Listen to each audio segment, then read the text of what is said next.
You Can Become a Hero by our friend account on AO3.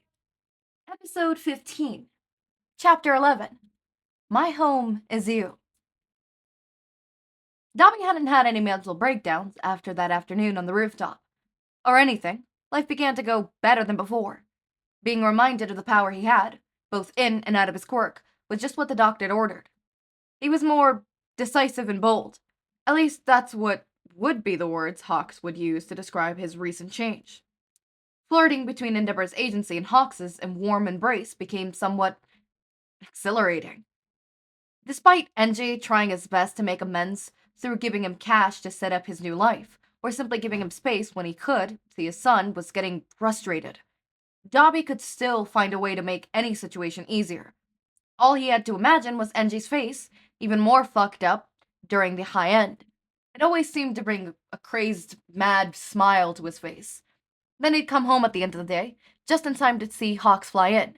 He dropped down on the couch, right on top of Dabi, settling his wings out to be stroked. While that was already a bit of a habit between the two, Dabi was beginning to push the hero little by little. A few times, he'd sit Hawks upright, leaning forward to nudge their noses. It never failed to bring a bright blush to Hawks's full cheeks.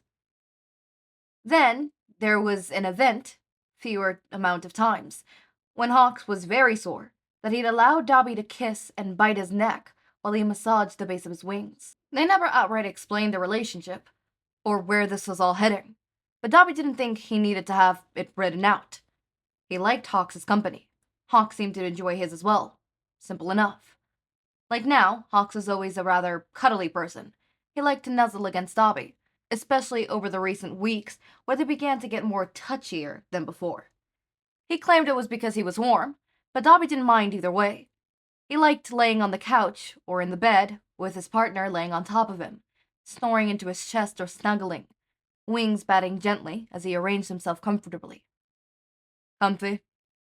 Dabi teased as Hawks stopped, relaxing into a spot. Mm-hmm. Hawks hummed, his eyelids sliding close. So warm. You're like a space heater. Dabi rolled his eyes, draping an arm around the man's torso. His other hand fiddled with the remote, trying to land on a channel that they could both enjoy, even though Hawks never was one for loving TV. He eventually landed on a show about a couple trying to find and buy their dream house with only $15 in their pocket and a very frizzled retailer watching their hopes die. He set the remote down, lazily moving his hands to Hawks's hair. They sat in silence, Dabi watching in amusement as the couple became frantic, only then realizing that their ideas were ludicrous. It was funny to watch a pair so filled with life and love blindsided by such superficial things. Suppose they got their dream home. What then? How would they pay for the bills? House repairs? No, it would be too much eventually. They should have just stuck with a dingy rat hole apartment. They should have settled for a mundane life, unworthy of a TV show episode. But still, enough, because they had each other at least. Sometimes what you want isn't what you deserve, and sometimes the things that matter the most are hidden behind the stupid things like a beach house you could brag to your two friends about. Dabi snored at their arrogance. Hawk shifted, groaning under his breath at the sudden noise. Oh, you're too loud. Dabi's gaze slowly turned to the top of Hawks's head, as the hero attempted to doze off again, his hand stopping, tugging at the blonde's hair strands. What did you just call me? He sat up, forcing Hawks to do the same, even in his tired state, legs still straddling Dabi's hips. Hawks looked down at him with half-lidded eyes. He snapped awake the moment he caught sight of Dabi's expression, though. Fog, I'm sorry, I just... Call me that again. Hawks's eyebrows pushed together, uncertain, but he managed to repeat Dabi's old name. Something that sounded so weird coming from the winged hero. He never tried to call him that before, not like Enji did. It was an obvious slip-up. But the sound that made him feel odd, it was as though he could fully smile without ripping one of his cheeks, or that his skin didn't pull uncomfortably at every second of the day. It was as though all his piercings had disappeared, along with a few small tattoos littering strange patches of pale skin he long since regretted. It was as though he was Toya again, though Toya had never met Hawks before. Is it okay if I call you Toya? Hawks asked, leaning forward to settle a hand against Dabi's chest. The villain hoped he could feel the heart beating beneath his fingertips, sporadic and fluttering at the same time. Only you, Toya whispered, leaning forward with a grin. Only you can call me by my name. And with that, Toya took his long-awaited first kiss with Hawks. The hand in the blonde's hair tightened, pulled the other forward in order to connect their lips. It was messy. Toya was smiling, though, and he can't help but be overcome with a strange, light feeling as Hawks laughed against his lips, kissing him back with a smile of his own. Toya only pulled away when he was breathless, Hawks's lips slightly swollen due to the feverish kissing from his partner. The hero grinned down at him, shifting on Toya's lap to get more comfortable. Once he settled, he began to lean back in for more, but Toya stopped him. Be mine. Hawks froze, tilting his head to the side. What? I want you. Toya simplified, causing a blush to erupt from Hawks' face. So be mine. I want us to be that stupid couple on the TV with too big of hopes and a shit ton of fireworks. Hawks laughed, shaking his head. Toya startled in disbelief, his mind muddling over the rejection, but then Hawks' lips were on his again. They tasted so sweet, but his words felt even better. We aren't buying a house, though. Apartments for life. Doesn't matter where we are. Toya pulled Hawks closer. You are my home. Hawks cooed at the comment, nudging his partner. Cheesy. What's gotten into you? You are different. It's weird to see you so happy. I am. Toya confirmed. Slowly, once clearing his face began to creep back into the scarred flesh, but Dabi hardly noticed as he sank back down. We're gonna be the best heroes. Make the world just as it should be. One where peace is irregular? Hawk suggested, wings fluttering as Toya's once soft, delicate touch seemed to turn cold and callous. His scarbless cheeks twitched upwards, the staples tugging harshly. With what we can accomplish, we will redefine peace. Suddenly a new vision came into his mind. Thoughts of a smiling, happy Hawks faded from his mind, as well as thoughts of their future's life together, living in a cozy apartment. Daydreams of kissing and touching Hawks barely stood a chance as a new image took place, one that sent Dabi's heart racing with excitement.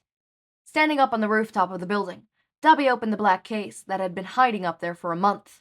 However, it was empty, save for a remote for detonations. He took the controller, then waltzed back over to Hawks. The hero was a statue, staring with wide, scared eyes as Dabi stepped in front of him. He forced Hawks' chin up, then placed a chaste kiss on his unmoving lips, smiling to himself that he was the only one to be able to render the hero useless. Join me, Dabi whispered, pushing the remote into Hawks' hand. Let's make a new era of peace. Evil both seen by the public and hidden will come to light. Leave it bare for our divine judgment. We will burn the city and raise a new one from the ashes. You can't be serious. Hawks fumbled with the button. With a single click of a button, do you know how many people could be killed? Dabi frowned, and his daydream began to change. Hawks' worried expression twisted into a sexy smirk as he leaned forward, claiming Dabi's lips with his own. Without a second thought, he pressed down on the button. The explosions were distant, but echoed in their ears as Dabi tugged Hawks closer. Refined peace, huh? The real Hawks asked. That doesn't sound too bad. But you've got to get a little bit better, hot stuff. I think I could climb my way to the second spot in no time. Oh, hell no. I don't care who you are. You aren't taking my spot without a fight. Hawks huffed, though it was crazy to say he was teasing. Dabi didn't bother to mention he would only be filling the empty spot in society when Hawks was bumped to number 1. Perhaps he'll tell Hawks ahead of time what his plan was. Maybe he'll be able to coax the hero into jamming his thumb down on the button, dooming him to the same fate he was throwing himself into. I'm concerned that they're together now, officially. Also, I'm sorry. the wing things plus neck kissing and biting. I am shocked y'all have not gotten to bed, if you get what I mean. I am shocked those two have not boing chicka boing boing. I am shocked that those two have not hanky-pinkied.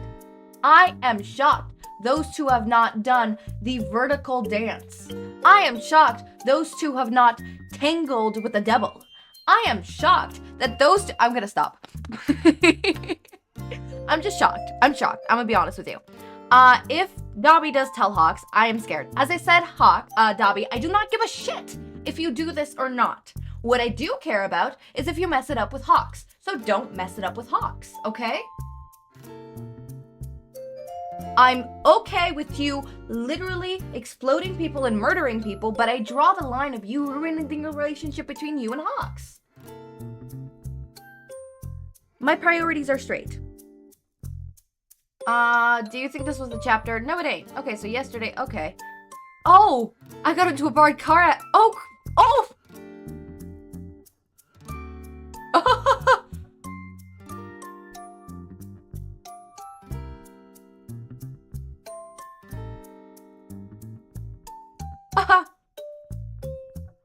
Okay. We're just gonna skip to chapter 13. God! Oh my god! As always, my raindrops, make sure to eat, sleep, drink water, take your meds. Have a wonderful day or night. Link to my Discord server and socials are down in the description. Subscribe to see more of my content, and thank you so much for watching.